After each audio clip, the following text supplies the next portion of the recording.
Hey guys, Karibo Bros here, and today we've got the new structure deck, Sacred Beasts. I will be honest, this deck I think is pretty shit. Didn't really plan on buying this deck, just ended up getting my copies from locals, mainly because spend money because all shops need money after the coronavirus.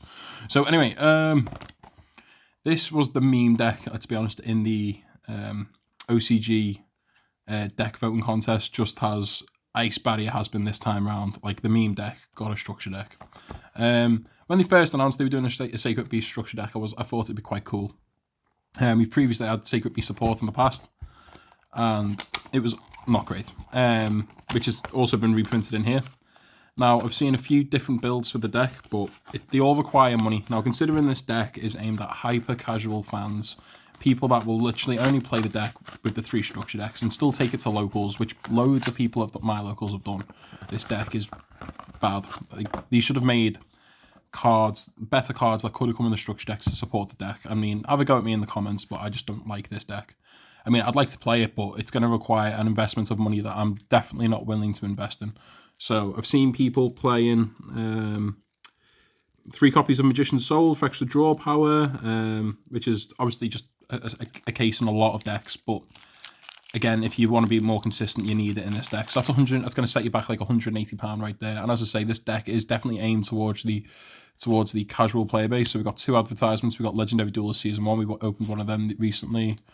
Legacy the Duelist, I did buy that. It was meh. And Duel Links. 3 promos. Now, why can't they just give us an online simulator? Give us these with the QR codes, which we have here, which then give us the product online, just like the Pokemon app does. Come on, it's not too hard. Anyway, other versions of this deck I've seen are playing trains, which is a somewhat cheaper budget, but then even then, train cards are stupidly expensive because they also came in a legendary duelist set and are just absurd money. Well, I say absurd, like £30 a copy for stupid cards just to make a rank 10 engine, which overall isn't great. Now, this is, I believe, the best card of the deck, Raviel, Lord of Phantasms, Shimmering Scrapper. Cannot be normal summon set, must be special summon from your hand by attributing 3 monsters. You can only use each of the following effects once per turn. Quick effect. Discard this card and target 1 Raviel, Lord of Phantoms you control for the rest of this turn. Its attack becomes double its original attack. Also, it can attack all opponents your monster controls once each. Second effect. If this card is in your graveyard, you contribute 1 monster to add this card to your hand. So it's got recursion at least. So we've got Yugioh, Lord of Searing Flame. So obviously this gains 1,000 for each continuous trap card in your graveyard. It's very much like Slifer. And once per turn, you can target 1 set spell trap card your opponent controls and destroy it. Neither player can respond to this activation. I don't believe we play this, but it's nice to see this reprinted. Hamon, so people were playing this in Crystal Beasts for a long time, especially when this card was first printed, because I believe, when this was first printed in GX. I mean, I don't believe Crystal Beasts were ever meta, but people always, I've seen people a couple of years ago, more recently, playing Hamon in a Crystal Beast deck at my locals. So you can summon it by contributing 3 continuous spell cards you control, which obviously the Crystal Beast monsters are. What else does it do? If this card destroys an opponent's monster by battle and sends it to the graveyard, inflict 1,000 points of damage to the opponent. This card does have a semi-lock in it. So while this card is face up in defense position, monsters your opponent control cannot be targeted for attacks except this one. So basically, if you get 2 of these on your field, your opponent can't attack monsters you control. And then we have Raviel, Lord of Phantasms.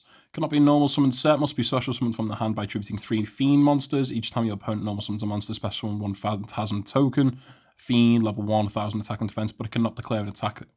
Once per turn, you contribute 1 monster. This card gains attack to the attack of the attributed monster. So we have our 3 old GX gods and the new and improved version of Raviel. Now, this deck has got more support coming in.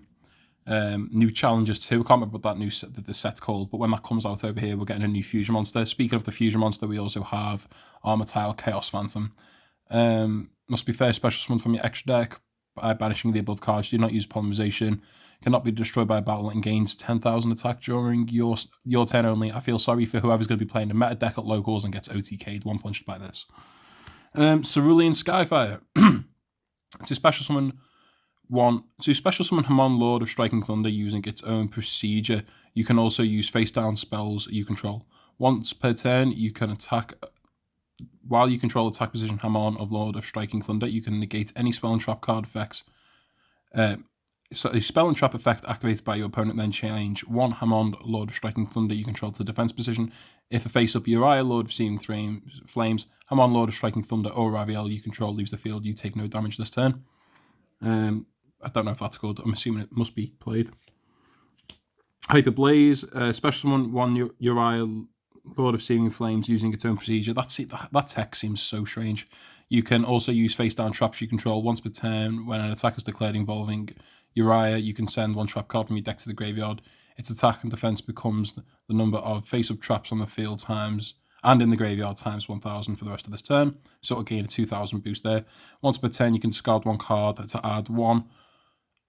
You can discard 1 card you can discard 1 card, add to your hand, or special summon 1 Uriah, Hamon, or Raviel from your graveyard, ignoring their summoning conditions. And the last new card, Dimension Fusion Destruction. Banish from your hand, field, or graveyard the fusion materials that are listed on a Phantasm's fusion monster, and then special summon that fusion monster from your extra deck. Ignoring its summoning conditions, you take no battle damage from attacks involving the monster special summon by this effect. If you control Uriah, Hamon, or Raviel, your opponent cannot activate cards or effects in response to this activation. And we have some new cards. So, got Chaos Core. To be honest, I don't really want to go through them. There's a lot of text. So it's a quick effect monster. You can send 1 copy. You can send. Is it 1 copy of each? Yeah, you can send 1 copy of each of the monsters to the graveyard, and if you do, place 1 Phantasm counter on this card for each card sent to the graveyard, and place at least 1 on it. You take no battle damage this turn. You can only use the effect of Chaos Core once per turn. If this card would be destroyed by battle or card effect, you can move 1 Phantasm counter from it. So it's used as tribute for it. Dark Beckoning Beast. I really don't want to read these cards. So many. So much text. So we got 1, 2, 3 new monsters. Dark Summoning Beast is one of the old support cards. Phantom of Chaos, another old support card. Phantom Skyblaster. This is limited because it's it's token generating fodder for Link monsters. Max Reloader. This is alright in Speedle. It's pretty poor in the main game. It's a Fiend monster, hence why they've put it in here. Grave Squirmer. If this card is destroyed and sent to the graveyard, target 1 card in the field and destroy that. I mean, that's not getting played in 2020. Rainbow Dark Dragon. Why is this in here? Cannot be normal summon set. Must be special summon from your hand by banishing 7 dark monsters with different names from your graveyard. Okay, that's why it's in here. Yeah. Tridolia used to be a very good hand trap back in the day. Not too effective right now. Radiant. This is a very good tribute. This is a very good reprint actually. Kaiju's. It's wasn't the easiest one to get hold of. I believe this came in the set with Dark Magician support. Chaos Hunter. This is a cool card that sometimes comes in and out of side decks that you occasionally being seen tech. That's pretty cool. You can summon this card when your opponent special summons a monster, except from the damage step, and your opponent cannot banish cards while this is on the field. Puppet Master. STYGIAN Street Patrol. This hasn't seen play since like 2014. Farther, probably. I mean, yeah, they could have printed a few more Burning Abyss cards in it. So what have we got? We got Farther. Obviously, you can special summon this monster from your hand and special in defense mode. And if this card is sent to the graveyard, you can banish a monster on the field until the end of the turn. If you've not already special summoned it from its first effect. You could have printed a few more Burning Abyss cards in here. This would have actually been a very good way to just get a Burning Abyss structure deck out there with a Sacred Beast structure deck. Fabled Cerulean, Danger, Chupacabra. There's a reason you don't see anyone play this out of all the dangers. Opening of the Spirit Gates. So it's a field spell that lets you add a card that specifically lists one of the 3 GX gods or one of the GX gods themselves. Once per turn, you can discard 1 card, special summon 1 Fiend, a 0 attack and defense. Special summon. You can discard 1 card, special summon 1 Fiend monster, 0 attack and defense from your graveyard. Once per turn, if you control a level 10 monster, you can add 1 continuous spell card from your graveyard to your hand. You can only activate 1 per turn. It's very meh. Fallen Paradise, and one of the that was a continuous spell card. This is the field spell for them. This came in one of the previous dual power sets. A lot of text I don't really want to read.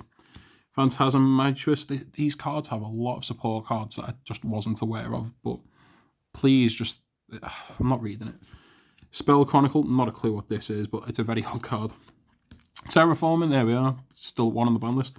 Set Rotation, gets us to your field spells. Mound of the Bound, this is pretty good if you manage to get them on board. It protects them and burns your opponent when they destroy cards. 1-for-1's pretty cool. Beginning of the End, if you have 7 or more dark monsters in your graveyard, banish 5 dark monsters, and if you do, draw 3 cards. Be interesting if this actually comes up in this deck. Pot of Desire's great reprint, although it did have a reprint in Team Chaos 2 weeks ago. Owner Seal, return control of a monster on the field to their owners. Not great, and I assume we may be supposed to use this when we get that new fusion card, which you can give to your opponent. Field Barrier. This is a good reprint for you Mystic Mind players. Sword to Concealing Light. Last time I saw this, someone played it in Blue Eyes Chaos Max at locals. MST, they could have at least put the Twin Twister in here, I guess, but MST. Awakening of the Sacred Beast, so this is another new trap card for the Sacred Beasts. Gains effects depending on the number of Uriah, Hamon, and Raviel in your graveyard. In your graveyard and you control. Each time your opponent normal summons a monster, gain life points equal to that monster if you control 1. 2, negate the activated effects of monsters your opponent controls. 3, any monster sent to the graveyard are banished instead. Once per turn, if you control level 10 lower monster, you can add 1 continuous trap card from your graveyard to your hand. It's cool, I guess. Escape from the Dark Dimension, target 1 of your dark banished monsters, special summon that target when this card leaves the field. So it's basically called the Haunted for dark banished monsters. Shape Sister, this is a Fiend trap monster. Imperial Customs, face-up continuous trap cards cannot be destroyed by battle or card effects, except Imperial Custom. You can only control 1 Imperial Custom. That's cool. I wonder if... would this be any good in Eldritch? I'm assuming not, otherwise it probably would have been played previously. Mistake, this is a cool reprint. Neither player can add cards from the deck to the hand except by drawing them. But then again, there's a lot of cards in this deck that add you cards yourself. So, I mean, it's a good reprint, but I don't know if it's good in this deck. Dark Factory of More Production. You can send 1 monster from your hand or field to the graveyard, draw 1 card. You can only use the effect of Dark Factory of More Production once per turn. Very slow draw power. Phantasm Emperor Trigolage. What was the point in printing this card in Dual Overload? Where Needle Fiber came out, if we were just going to get a reprint there soon after. Yeah, pretty bad card. And we have 2 tokens. I mean, these tokens are pretty cool. They look cool. Could maybe play them in Ghost. That's my opinion of the deck. I'm probably wrong. Let me know if there are any cheaper builds out there you can build. This is one of many unboxings on YouTube, and it's just my honest opinion. I feel like if you are going to give us a very hyper-casual structure deck, you need to make it very accessible for hyper-casual players to play it at an event. Not on the level where Monarch was just buy 3 structure decks and have a tier 1 deck, but at least give them, I don't know, just something that will be alright.